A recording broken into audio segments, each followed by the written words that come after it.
Escanor needs to stay gone.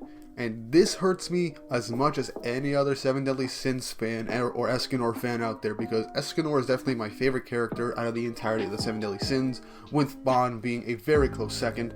But Escanor, no one can deny how iconic Escanor is. Whether you love Seven Deadly Sins, whether you hate Seven Deadly Sins, or whether you've never heard of Seven Deadly Sins, you have definitely either seen or heard of Escanor at some point in your anime or manga journey of just watching or listening to different people talking about anime and manga. Which is to be expected. Escanor is just amazing. He has really great charisma. He is probably one of my favorite overpowered characters in just fiction in general. His character isn't one note, and his development is honestly really good.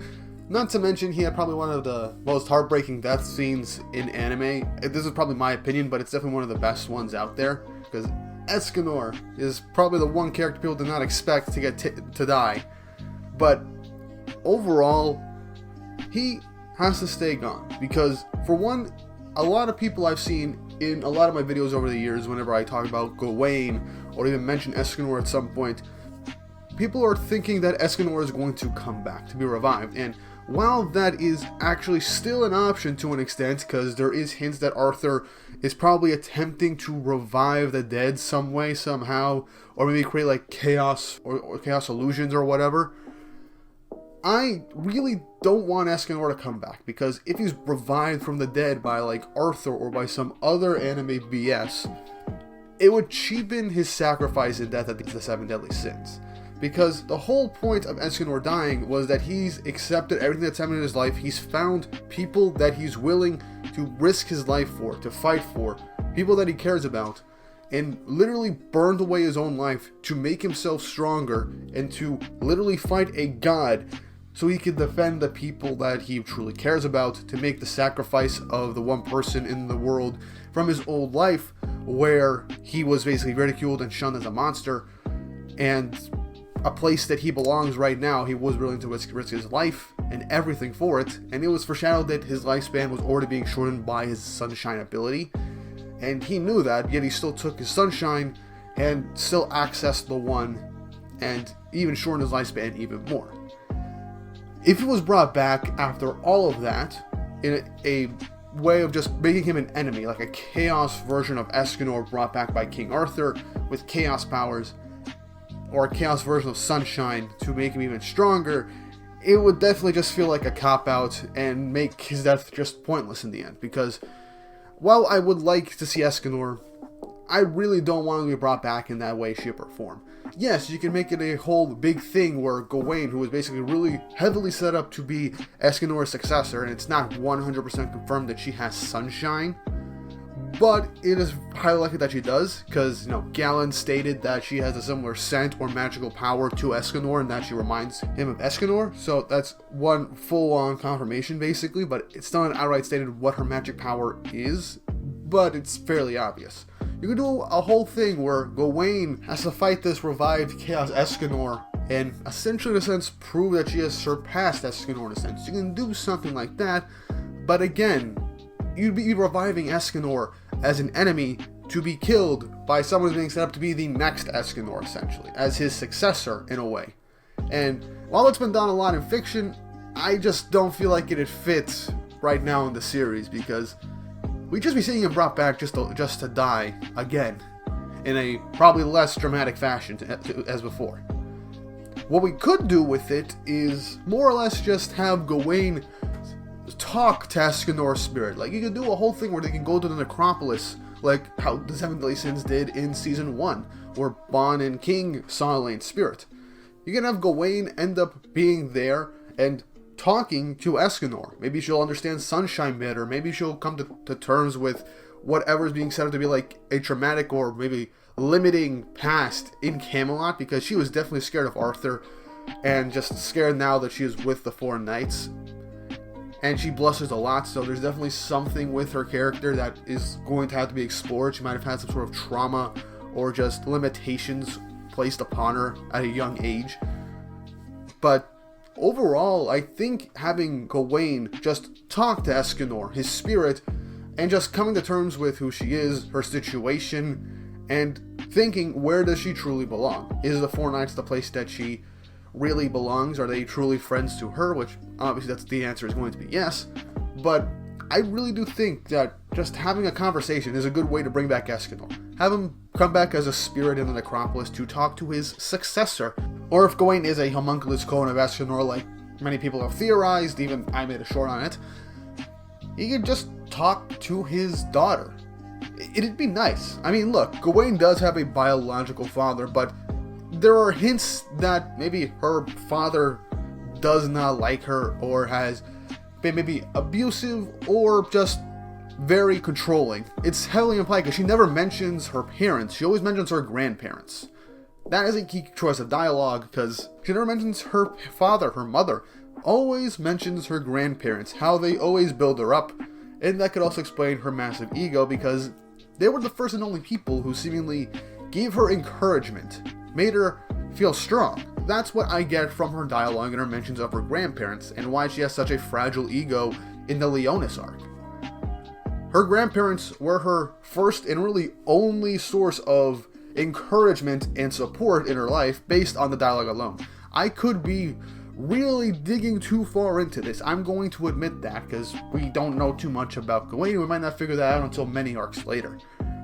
But just based on those key pieces of dialogue, I feel like that's where we're going to be leaning into things.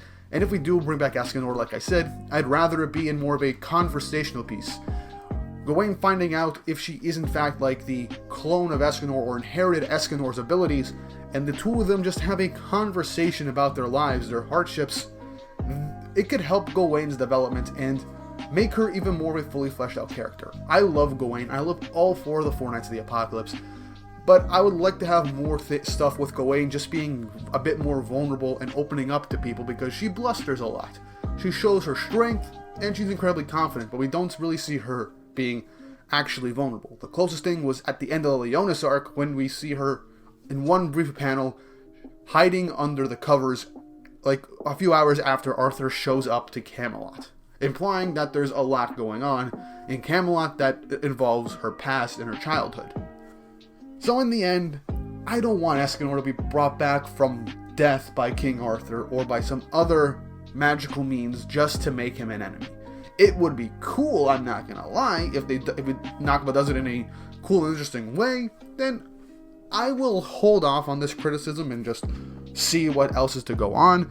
But I really do think it'd be a better option if we do bring back Escanor in any way, shape, or form. It'd be just to be a mentor or a supporting figure for Gawain. The Necropolis idea is honestly probably my favorite idea for how we can bring back Escanor, because it'd be like Aang from Avatar: The Last Airbender talking to his previous past lives for advice on how to be stronger and advice on life and his decision makings. That was something I always liked about Avatar: The Last Airbender, and I think if we go this route with Gawain, end up getting to the Necropolis and wanting to speak to the previous owner of Sunshine, if she does know about Escanor, or ends up learning about Escanor and how her power used to be from Escanor and Mael, I think that would be a nice way to go about it, because while I did state over a year ago that Mael could be a mentor to Gawain, and while that still very much be the case, Mael is a goddess, he's an archangel. Gawain is seemingly just a regular human, but has much better control over Sunshine. It doesn't seem she has any real negative side effects of the Sunshine ability. So it'd be better if she talked to a human who had Sunshine, Escanor, giving his life experiences, and it'd probably help her out immensely, with Mael also being a mentor to help her better control her powers in a sense. But I think the Escanor being brought back with the Necropolis idea is definitely my favorite, because it literally just gives us more insight into Gawain, having her develop more, having her open up to someone else, because we all know Escanor's had a really tough life when he was a kid, to the point where he had to run away from his home because everyone viewed him as a monster. Even growing up, because of his abilities, he was viewed as a monster, people feared him, and the Seven Deadly Sins was the first place he could truly feel like he was loved and that he actually belonged somewhere. And I feel like that's a similar arc that Gawain is going to be getting into. And I just feel like it'd fit nicely. But that's honestly just my opinion. I love Escanor, I love Gawain right now, and I can't wait to see more from her. But I really do think that Escanor has to stay dead, like actually dead, in the story in order to make his sacrifice mean more. Granted, I would have loved that there was like a statue in Leonis for Escanor and Escanor Day to honor him. But instead, we have Tristan's horse being named Escanor. It's a fun idea. His horse is stoic, and when it's given magic wings by Gawain, it looks majestic. So I find that fun. But I would just like to have more of an acknowledgement of Escanor's existence in the story outside of a mention from Galland and Tristan's horse being named after Escanor. If that is actually the case, if not just a big coincidence. But yeah, that's just my thoughts on Escanor and why I don't want him to be revived from the dead. He should stay dead, and I think the Necropolis idea is probably a better choice to do instead of just reviving him as a chaos enemy. But what did you guys think of this video? I know I kind of rambled for this one, but this was just something I've been thinking of for like a year now. This is supposed to be a video that was going to come out in like last summer in 2022, but I just been putting it off. But let me know in the comments below, what do you think of this idea of Gawain meeting Escanor in the Necropolis to help build up her character even more?